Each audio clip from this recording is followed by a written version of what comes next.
Gregorio Santania of the Office for Media Affairs.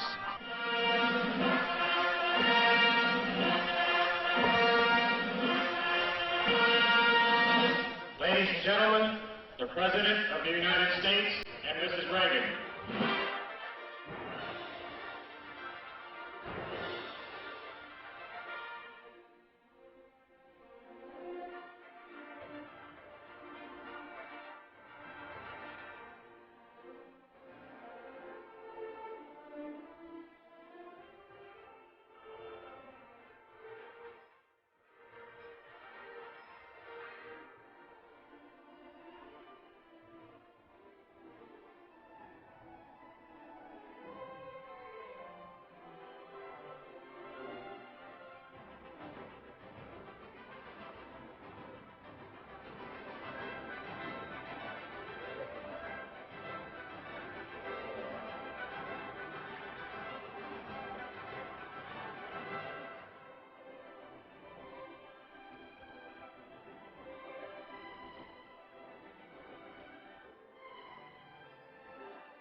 The national anthems of the Republic of the Philippines and the United States of America.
Pandaigdigang pakikipaghamok.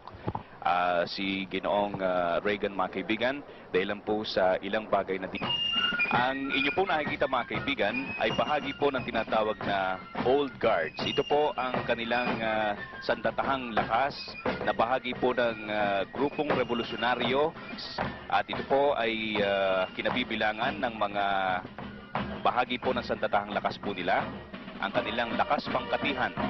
Ang ipinakikita ngayon ay isang espesyal na pagdaloy sa marcha na tinatawag po nilang Revolutionary March para po sa kanilang mahal na Pangulo. Mr. President, Mrs. Marcos, it gives me special pleasure to welcome you to the United States. Mrs. Reagan and I have been long looking forward to returning the hospitality you showed us on our 1969 visit to your country. Our two peoples enjoy a close friendship, one forged in shared history and common ideals. In World War II, Americans and Filipinos fought side by side in the defense of freedom, a struggle in which you, Mr. President, personally fought so valiantly. The values for which we struggled, independence, liberty, democracy, justice, equality, are engraved in our constitutions and embodied in our people's aspirations. Today, our ties remain strong, benefiting each of us over the full range of our relations. Politically, we tend to view many world issues the same general way. Yours, Mr. President, is a respected voice for reason and moderation in international forums. The Philippines, with its ASEAN partners, has taken the lead in search for self-determination for the people of Kampuchea. In that vein, let me also pay tribute to you and Mrs. Marcos' personal leadership and commitment to the care of refugees in Southeast Asia. Under your direct sponsorship, the Philippines Refugee Processing Center has become a model of its kind in encouraging the development of self-sufficiency and the restoration of human dignity. The Philippines and you, Mr. President, play an important role in addressing the problems of economic development in the world.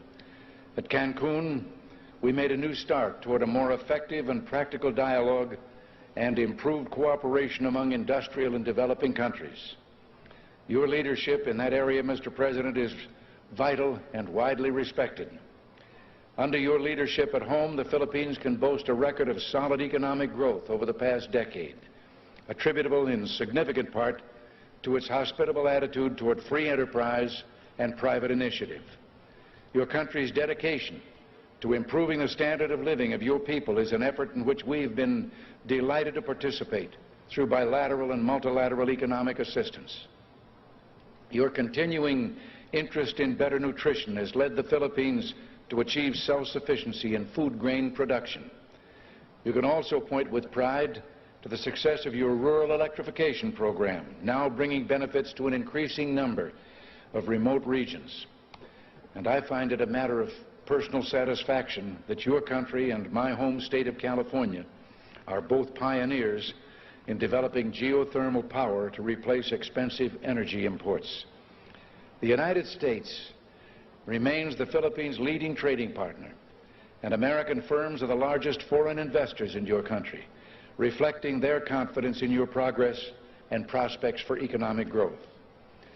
We have welcomed the growing two-way trade between our nations and have been pleased that we've been able to keep our markets for the products of your growing manufacturing and industrial sector the most open of any country in the industrialized world. America considers itself especially fortunate to have nearly 1 million persons of Filipino heritage now residing in our country. They bring with them their energy and their talents, and they contribute enormously to the rich diversity of American society. Similarly, thousands of Americans, enchanted by the beauty of your nation and by its people, have chosen to live in the Philippines. Our security relationship is an essential element in maintaining peace in the region and is so recognized. This relationship, one of several we have in the Western Pacific, threatens no one but contributes to the shield behind which the whole region can develop socially and economically. Mr. President, under your leadership, the Philippines stands as a recognized force for peace and security in Southeast Asia through its bilateral efforts and through its role in ASEAN, which is the focus of our regional policies in Southeast Asia. Mr. President, Mrs. Marcos, the United States deeply values its close friendship and alliance with the Philippines. We seek to use this visit to further strengthen our ties with your country. Nancy and I are personally delighted that you're here, and we say welcome to the United States, welcome to our national home.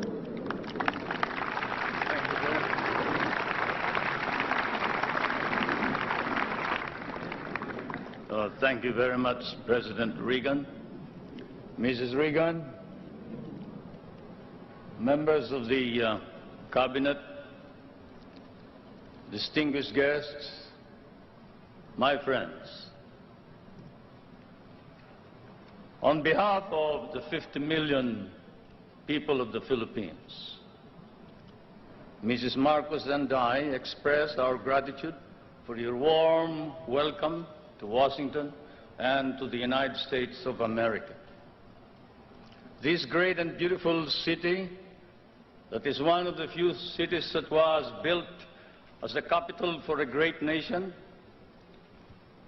is indeed, as has been written, the key to knowing the secret of America. And this house of the American people, an American frontier that never vanishes.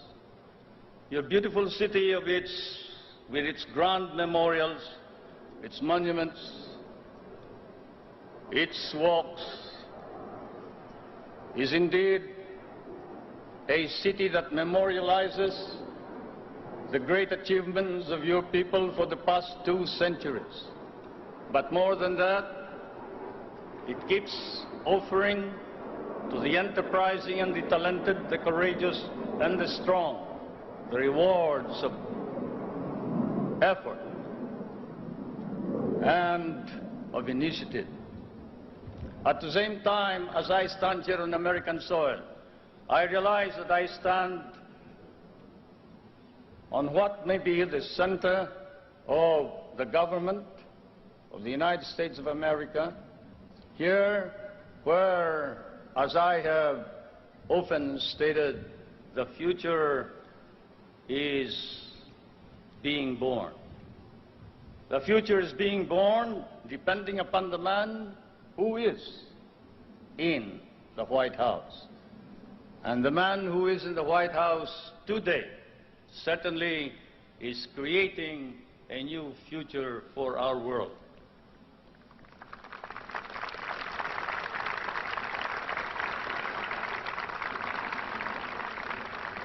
For Mr. President, I come from that part of the world wherein the poorest of the world's population live.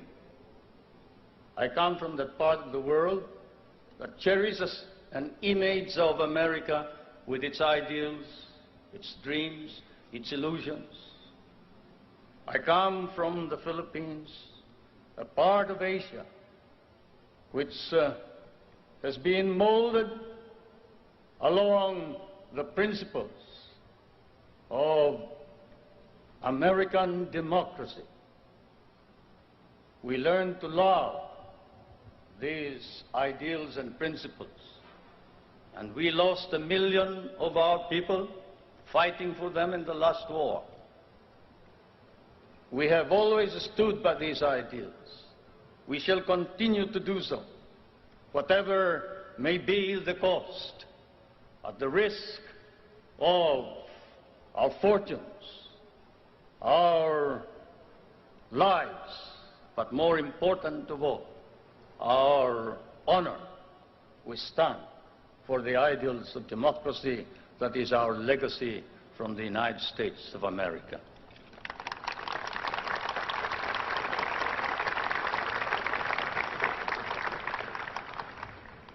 I did not come to burden you further with additional problems, Mr. President. For I know that, as I have said in many a speech before my own people and before the world, fate and destiny has decreed that the United States of America be the trustee of modern civilization against the threat of a possible second dark ages. And America cannot fail. And therefore, we, the Filipino people, come and bring to you a prayer that God and His divine providence may grant you guidance, strengthen both your heart and hand, so that that hand may be strong on the lever of power and save our humanity.